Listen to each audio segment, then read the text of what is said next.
আছে যার পরনে সিরা কাপড় দিবেই বা কত, যার পরনে সিরা কাপড় উনি দিতেই পারবে বা কতটুকু। জিজ্ঞেস করলেন ঘরে কি রেখে এসেছো? বললেন আল্লাহ আর তার রাসূলকে রেখে এসেছি, আর কিছুই নাই আমার। অথচ তার দানের যে পরিমাণ সেটা ছিল একটা পোটলা পরিমাণ। হযরত ওসমান মসজিদের বাইরে সারি সারি গাধা বেঁধে রেখেছেন, উট বেঁধে রেখেছেন, পশু বেঁধে রেখেছেন। আর হযরত আবু বকর এক মুষ্টি সম্পদ এনে রাসূলের কাছে জমা দিলেন। আল্লাহর রাসূল ঘোষণা করলেন সবগুলো দানের মধ্যে সবচেয়ে উৎকৃষ্টতা লাভ করেছে যে ব্যক্তির দান, সেই ব্যক্তির নাম হলো আবু বকর। এরপরে আল্লাহ তাবারাকা ওয়া তাআলা বলেন লান তানালুল বিররা হাত্তা তুনফিকু মিম্মা তুহিব্বুন ওয়া মা তুনফিকু মিন শাইইন ফাইন্নাল্লাহা বিহি আলিম। ও রাসূল, দুনিয়ার ইতারে পাথারে জানায় দেন, মানুষের উপর আল্লাহ ততক্ষণ পর্যন্ত পরিপূর্ণ খুশি হয় না যতক্ষণ পর্যন্ত বান্দা তার সবচেয়ে প্রিয় বস্তুটাকে আল্লাহর রাস্তায় দান করে দেয়। দুনিয়ার মধ্যে এইরকম দৃষ্টান্ত আছে কিনা? হাজার হাজার আছে। তার মধ্যে একটা হলো হযরতে ইব্রাহিম আর হযরতে ইসমাঈল আলাইহিস সালাতু ওয়াস সালামের দৃষ্টান্ত।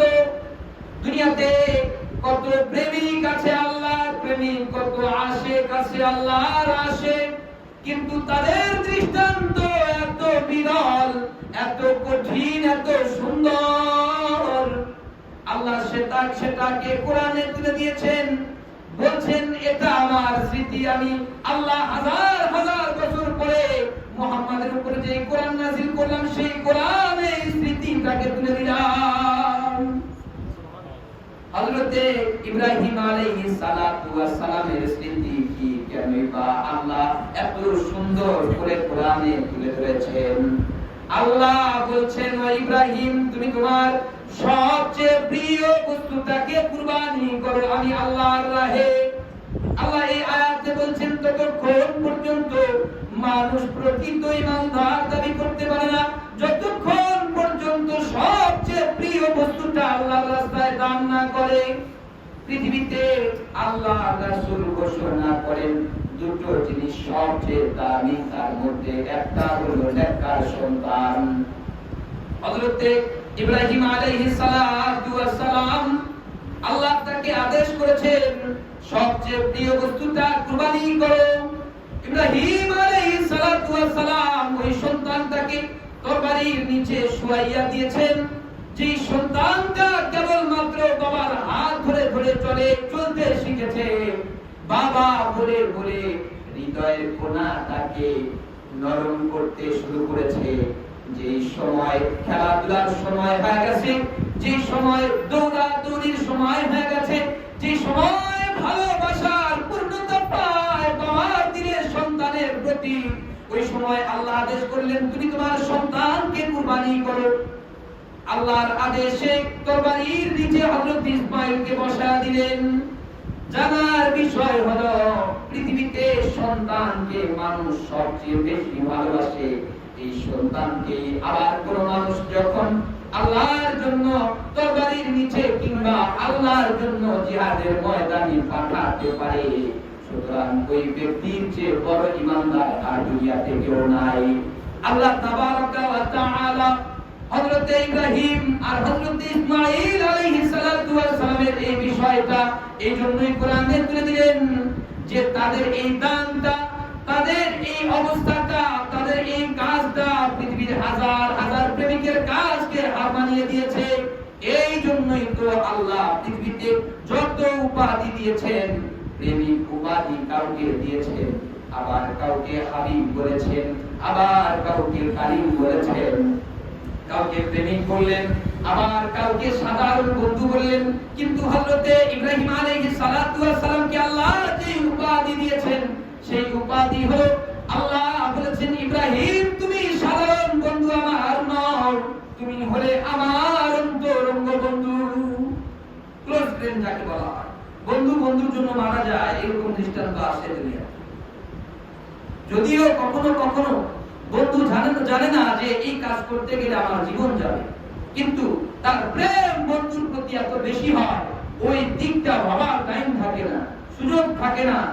সাধারণ মানুষের সাথে, সাধারণ বন্ধুত্বের সাথে, সাধারণ বন্ধুর অবস্থা, সাধারণ বন্ধুর সাথে সাধারণ বন্ধুর অবস্থা যদি এইরকম হয়, তাহলে আল্লাহর সাথে ইব্রাহিমের বন্ধুত্ব কেমন ছিল, যার কারণে আল্লাহ বললেন, ও ইব্রাহিম, তুমি আমার সাধারণ বন্ধু নও, তুমি আমার ক্লোজ ফ্রেন্ড, অন্তরঙ্গ বন্ধু। আল্লাহ তাবারাকা ওয়া তাআলা আবার বলেন, ইয়া আইয়ুহাল্লাযীনা আমানু আনফিকু মিম্মা রাযাকনাকুম মিন ক্বাবলি আন ইয়াতিয়া ইয়াউমুন লা বাইউন ফীহি ওয়ালা খুল্লাতুন ওয়ালা শাফাআত।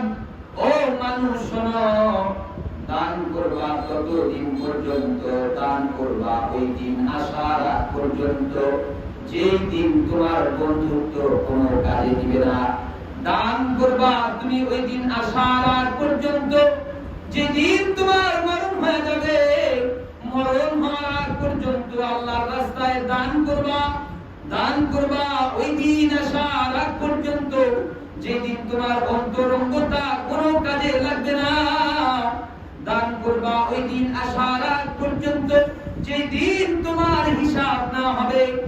মানুষ মনে করে আমি যখন বৃদ্ধ হয়ে যাব তখন কিছুটা সময় আল্লাহর জন্য দান করে দেব, কিন্তু মানুষ জানে না যে যে কোনো সময় আল্লাহ আমাকে নিয়ে যেতে পারেন, যে কোনো সময় আমার মরণ হয়ে যেতে পারে, আমার এই ভাগ্য নাও হতে পারে যে আমি আল্লাহর রাস্তায় আমার নিজেকে উৎসর্গ করব। এই জন্য সবচেয়ে বুদ্ধিমান ব্যক্তি হলো সে, মুফাসসিরিনে কেরামগণ বলেন, যে ব্যক্তি যৌবন থাকতেই তার যৌবনটাকে আল্লাহর রাস্তায় কাজে লাগায়। বুদ্ধিমান ব্যক্তি হলো সে, যার সম্পদ থাকতেই আল্লাহর রাস্তায় ব্যয় করে দেয়। বুদ্ধিমান ব্যক্তি হলো সে, যার শক্তি থাকতেই তার সার, তার মাথাটাকে আল্লাহর কুদরতি চরণে লুটায় দেয়। বৃদ্ধ হয়ে গেছি, যে সময় চলতে পারি না, ওই সময় আল্লাহর সাথে মিল দেওয়া, কিন্তু আমি অপারগ, যার কারণে মেরে দেওয়া হচ্ছে। মানুষ আমাকে কি বলবে, বুড়া হয়ে গেছে, এরপরে পরিবর্তন হয় না। এই জন্য হয়তোবা বৃদ্ধ কালে কিছু কিছু মানুষ নামাজে রত হয়ে যায়, আল্লাহর ধ্যানে চলে যায়, কিন্তু মনে রাখবেন, হিসাব না হবে যৌবনে, হিসাব না হবে যৌবনে, হিসাব না হবে যৌবনের। যৌবনে কি করেছে?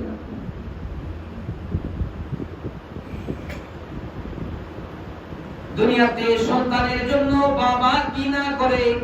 কখনো কখনো দেখা যায় সন্তানের জন্য বাবা মারা যায়, আবার বাবার জন্য সন্তানও মারা যায়। এই যে প্রেম, এই যে ভালোবাসা, এটা দিয়েছেন একমাত্র আল্লাহ। তাই তো সন্তান বাবার জন্য মারা যায়, আবার বাবাও সন্তানের জন্য মারা যায়। এই ভালোবাসা হলো মিথ্যে ভালোবাসা। দুনিয়াতে মানুষ অট্টালিকা করে সন্তানের জন্য, দুনিয়াতে মানুষ বড় গাড়ি কেনে, ভালো গাড়ি কেনে সন্তানের জন্য, দুনিয়াতে সুন্দর পোশাক কেনে সন্তানের জন্য। এরকম পিতা অনেক দেখেছি যারা নিজে ভালো না করে সন্তানকে ভালো করায়। অধিকাংশের অবস্থা হলো এমন যে বাবা তার সন্তানের জন্য সব কিছু করে। বাবার কাছে আবদার হলো গাড়ি কিনে দাও, গাড়ি কিনে দেয়। বাবার কাছে আবদার হলো আমাকে বাড়ি করে দাও, বাড়ি করে দেয়। আবদার না করলেও বাবা করে দেয়। বাবার কাছে আবদার করতে হয় না, আমাকে 10 কাঠা 1 বিঘা জমি কিনে দাও, বাবা নিজ থেকে করে দেয়। কিন্তু বাবা বোঝে না যে সব কিছু আমি আমার সন্তানের জন্য করলাম, আমি আমার নিজের জন্য কিছুই করলাম না।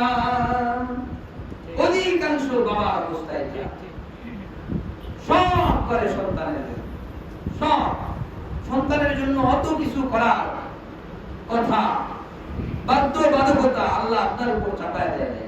অতটুকু পরিমাণ করতে হবে যতটুকু করলে সে স্বাভাবিক জিন্দগি যাপন করতে পারবে। আপনার টাকা দিয়ে আপনার সন্তান যখন মদের ভাত গ্রহণ করে, ওই জায়গায় গিয়ে মদের বোতল মুখে দেয়, গুনাহটা আপনার হবে। আপনার টাকা দিয়ে কেউ যখন সাংস্কৃতিক অনুষ্ঠানের নামে বেহায়াপনা উদযাপন করে, ওই টাকার গুনার প্রাপ্তি আপনি পাবেন। আপনার টাকা দিয়ে কোন নগ্ন নায়িকা যদি ডান্স করে, তাহলে ওই ডান্সের যে সাজা, ওটা আপনি কিছুটা হলেও পার্সেন্টেজ পাবেন। আপনার টাকা দিয়ে কেউ যদি বাজি ধরে, ওই বাজি ধরার কারণে যে গুনাহ হবে, কিছুটা পার্সেন্টেজ আপনি পাবেন। আপনার টাকা দিয়ে আপনার সন্তান যদি বেহায়াপনা করে, আপনার সন্তান যদি আল্লাহর পথ থেকে দূরে চলে যায়, সেই শাস্তি আপনাকে ভোগ করতে হবে। মানুষ তো বুদ্ধিমান সে, যে তার সন্তানকে সে যতটুকু হলে চলতে পারে অতটুকু দিয়ে পুরোটাই তার আখিরাতের জন্য বিনিয়োগ করে। আমরা সব সময় সন্তান সন্তান আয় আয়। আল্লাহ তাবারাকা ওয়া তাআলা বলেন, ইন্নামা আমওয়ালুকুম ওয়া আওলাদুকুম ফিতনা। তোমাদের সন্তান দিয়েছি পরীক্ষার কারণ স্বরূপ, তোমাদের স্ত্রী দিয়েছি পরীক্ষার কারণ স্বরূপ, তোমাদের সম্পদ দিয়েছি পরীক্ষার কারণ স্বরূপ। মানুষ পরীক্ষা দিতে গিয়ে ভুল লেখলে সাজা পায়, তিরস্কার পায়, আর যদি রাইট লেখে, সঠিক লেখে, তাহলে সে পুরস্কার পায়।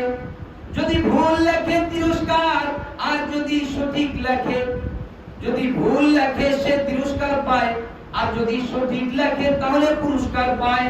ঠিক আল্লাহ তাবারাকা ওয়া তাআলা যে সন্তান মানুষকে দান করে থাকেন, সন্তানকে যদি ভালো বানাইতে পারে, তাহলে আল্লাহ তাকে পুরস্কার দান করবেন। আল্লাহ বলছেন এই সন্তান আর সম্পদ সম্পর্কে, এই সন্তান আর সম্পদ হলো তোমাদের পরীক্ষা স্বরূপ। সম্পদ মানুষ কখনো কখনো পেয়ে নিজেকে আল্লাহর রাস্তা থেকে দূরে সরায় দেয়। আল্লাহ বলছেন এই যে নিজেকে দূরে সরায় দেয়, সম্পদের মোহে পড়ে, সম্পদের ভালোবাসায়, সন্তানকে আদর করতে গিয়ে সন্তানের ভালোবাসায় কোনটা নাজায়েজ ওটা ভাবে না, তবুও সন্তানকে নাজায়েজ কাজ করে আদর করে, নাজায়েজ কাজ করে সন্তানকে সমর্থন করে ভালোবাসা প্রকাশ করে। এই যে ভালোবাসা সম্পদের প্রতি, এই যে ভালোবাসা সন্তানের প্রতি, আল্লাহ বলেন যে এটা মানুষের জন্য ফিতনা, এটা মানুষের জন্য পরীক্ষা।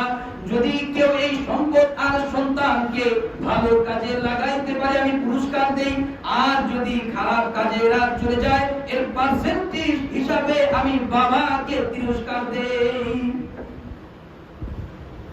আমি সব সময় আমার সন্তানের জন্য পাগল। আপনি অতটুকু অবশ্যই করতে হবে যতটুকু করতে আল্লাহ আপনাকে আদেশ করেছেন। শুনতে খারাপ লাগলেও চিরধার সত্য, সন্তান যখন বালেগ হয়ে যায়, তখন সন্তানের উপর আর বাবার কোনো দায়িত্ব থাকে না। এটা ইসলামের নিয়ম। যেই রকম ভাবে ইসলাম এই নিয়ম দিয়েছে, ওই রকম ভাবে ইসলাম নারীর অধিকার দিয়েছে।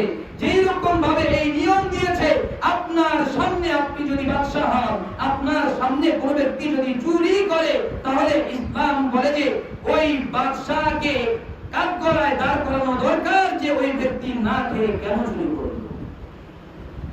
ইসলাম যেই রকম ভাবে এই কথাটাকে প্রমোট করে, সাপোর্ট করে, ঠিক ইসলাম এটাও বলে যে সন্তান যখন বালেগ হয়ে যায়, তখন এই সন্তানের উপর আর বাবার দায়িত্ব থাকে না।